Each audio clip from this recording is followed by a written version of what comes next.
So we thought we'd stop at the Little River Railroad Lumber Company Museum.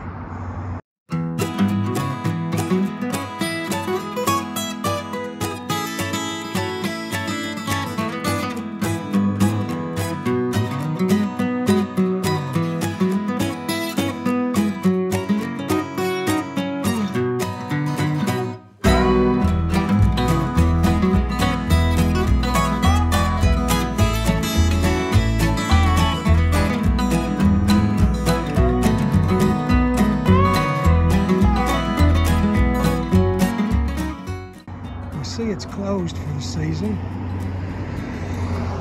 We thought we might just take a few little pictures outside here and kind of show you what it's all about.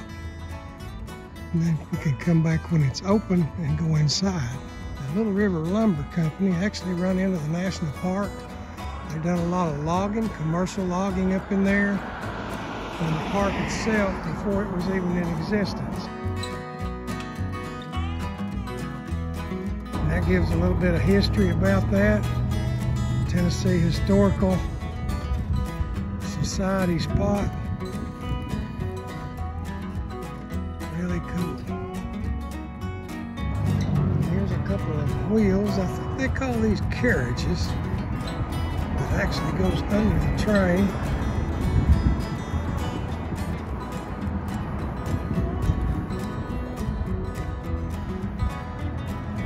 Few of those here.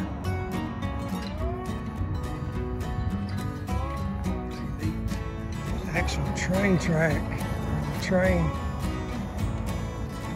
run out before they stopped it.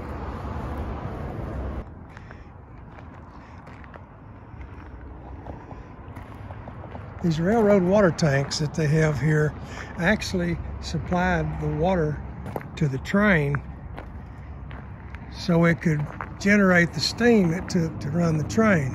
A lot like, if you've ever been to Dollywood, they have a steam engine train over there. As a matter of fact, they've got a couple of them. And back in the day, they had to come and fill them up.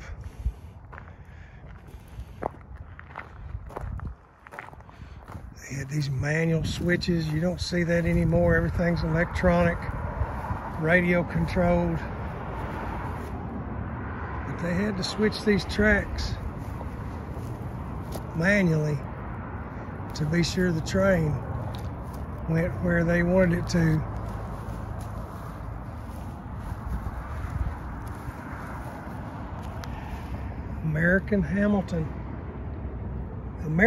Hamilton, Ohio.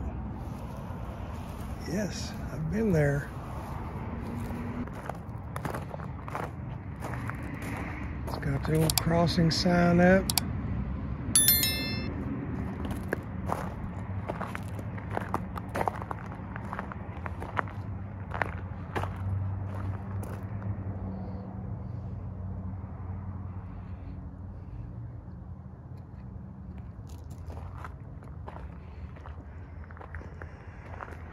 This is engine number 2147. They always put that engine number on the front of the boiler. Locomotive and Machine. The Lima Locomotive and Machine Company, 1909. That is amazing. They had it set up where they could push or pull.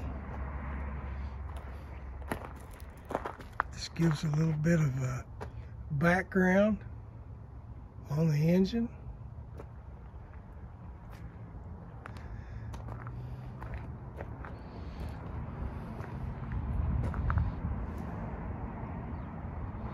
Always fascinates me. I'm sort of a gearhead anyway, and to see these pinions sticking out that literally drove those wheels across the rails from this giant drive shaft, moving from these pistons, going up and down from the steam power that the big boiler made.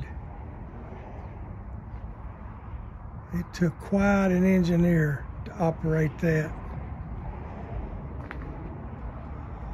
And a lot of the mechanism is still in place. I often wonder if they could even get this baby running again just for exhibition, if nothing else. I don't know. It may be too far gone. They carried their fuel source here. Most of the time it was wood. You'd think, being a lumber company, that's what they would burn to boil that water into steam.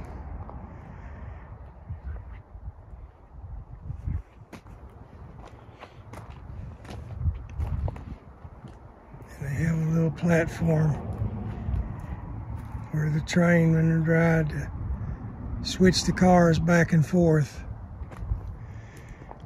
Work light. Very interesting indeed. So let's walk over here to the other side of that magnificent beauty.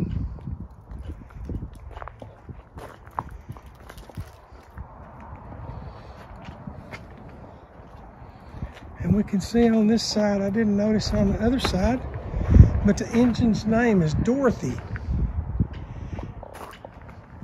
Like the Wizard of Oz.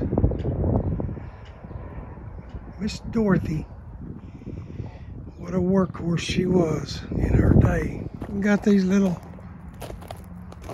tracks set up for hobbyist trains. I would love to see those going around through there. That would be neat.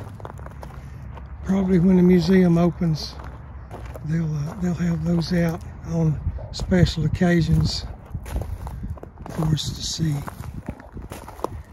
So let's walk over here and look at this. Walk down the railroad track here. And we see a portable steam engine.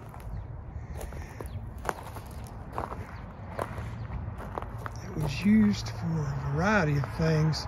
These engines were sort of a universal steam engine. You see these big flywheels and pulleys. They had wide leather belts that they put on there to turn sawmills, winches to pull the lumber up the mountains to the train track. A variety of different uses that they use these for. Sort of a universal, all-purpose type piece of equipment. No diesel engines, no electricity. Just steam and wood powered. You see back here where the wood goes in? Just stand there and fire that baby up. The water goes in here and the rest works. It's magic.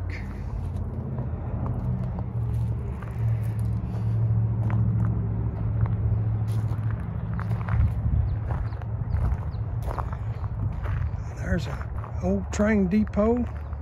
I'm not sure if this is the one that was here. It says Wallard over the door, but that's a typical example of what a train station would look like back in the day.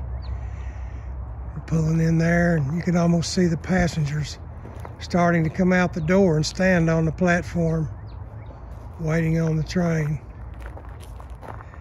And most always they had a post office by the train station because that's where they got their mail. The train literally brought the mail in, and this train was the only connection that they had between Elkmont and the people that lived up there and worked in the mountains and down here in the valley. This train played an important part. If you ever go to Elkmont and you see what they call the ghost town, you'll see where these people lived that worked this train. On up till the national park bought it and they ceased to log. There's some things on the door. We see that information about it. Lumber Company site 1901 to 1940. And even though they're not open today, they will have some interesting things in there if you come in the summer when they're open on regular hours. Got the old Tennessee rocking chairs, I call them. Pretty cool.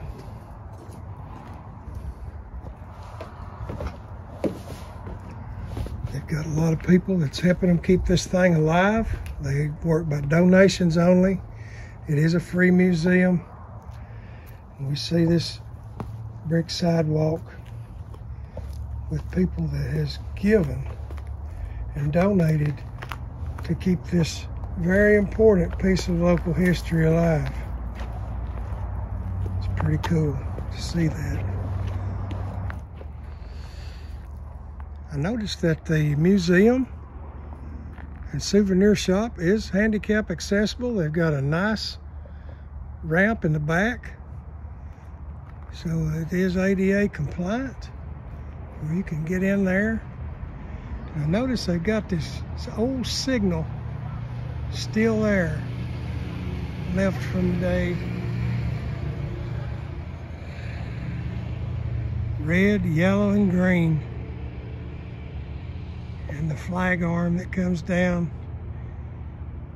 They had to rely on visuals back then.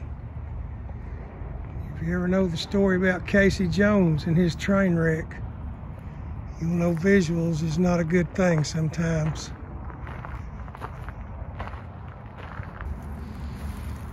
Here is one of the loaders that they used up in the mountains.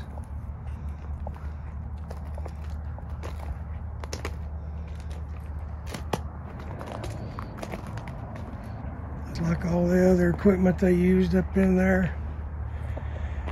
Big gears and cogs. Very manual. I know you can't see it well, but the boiler is right in the back. And they would make that steam to turn those. No hydraulics or anything like we have today in logging. But a very necessary piece of equipment to load the logs onto the train. What do they do with the logs? They built these houses. Not only these, but I understand they sold the lumber in Maryville, Knoxville, places like that.